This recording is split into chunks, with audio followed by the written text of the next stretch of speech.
Welcome to the Learning Summit podcast, where we dive into the latest trends in corporate learning and development. I'm your host, Alex, and today we're talking about something every organisation needs to get right: how to implement a successful L&D strategy. Joining me is Sean Gilligan, founder of Webanywhere, an expert in digital learning and workplace training. Sean, great to have you here. Thanks, Alex. Excited to be here. L&D is such a big topic, but when done right, it makes a huge difference. Let's start with the basics. Why is having a structured L&D strategy so important for businesses? A good L&D strategy isn't just about ticking a box for compliance. It's about building a culture where people actually want to learn and grow. If you get it right, employees stay longer, they feel valued, and their productivity goes up. On the flip side, if there's no clear strategy, training becomes random and disconnected. Employees don't see the point, engagement drops, and the company doesn't get a return on its investment. Learning should be tied to business goals, so employees know how their growth contributes to the bigger picture. That makes sense. So what are the key elements of a strong L&D strategy? First, you need clear learning objectives. What skills do employees actually need? How does training support business growth?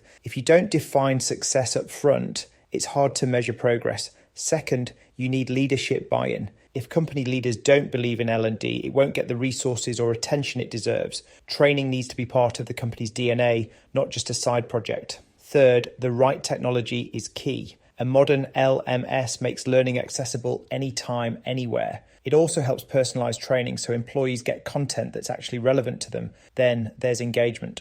One-size-fits-all learning doesn't work anymore. People expect interactive, bite-sized content that's easy to digest. Gamification, AI-driven recommendations, and social learning can all help. Finally, you have to track and measure results. If you're not looking at completion rates, engagement levels, and skills improvement, how do you know if the training is effective? That last point is huge. A lot of companies roll out training programs without actually measuring their impact. What are some of the biggest mistakes you see in L&D implementation? One big mistake is focusing too much on compliance training and ignoring skills development. Employees want career growth, not just mandatory courses. If training doesn't help them in their job, they won't engage. Another mistake is overloading employees with too much information. Long, dull training sessions don't work. People learn best in small focused bursts. And then there's choosing the wrong technology. If your LMS is hard to use, employees won't bother with it. It has to be intuitive and fit seamlessly into their workflow. That's a good point. What role does AI and automation play in modern L&D?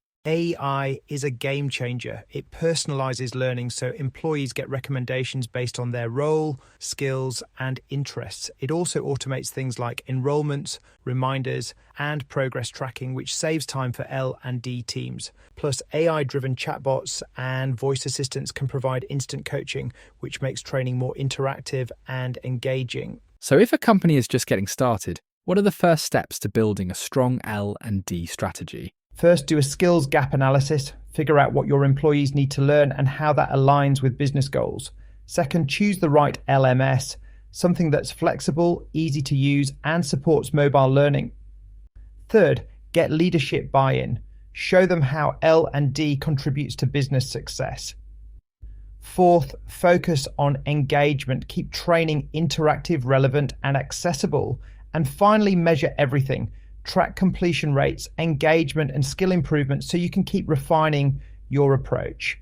Great advice. Before we wrap up, where can listeners go to learn more about implementing a strong L&D strategy? They can visit webanywhere.com. We help companies build learning cultures that drive real business impact. That's webanywhere.com. Sean, thanks for sharing your insights today. Thanks, Alex. Always a great conversation. Thanks for listening to the Learning Summit podcast. If you liked it, do share on social media and subscribe. And until next time, bye for now.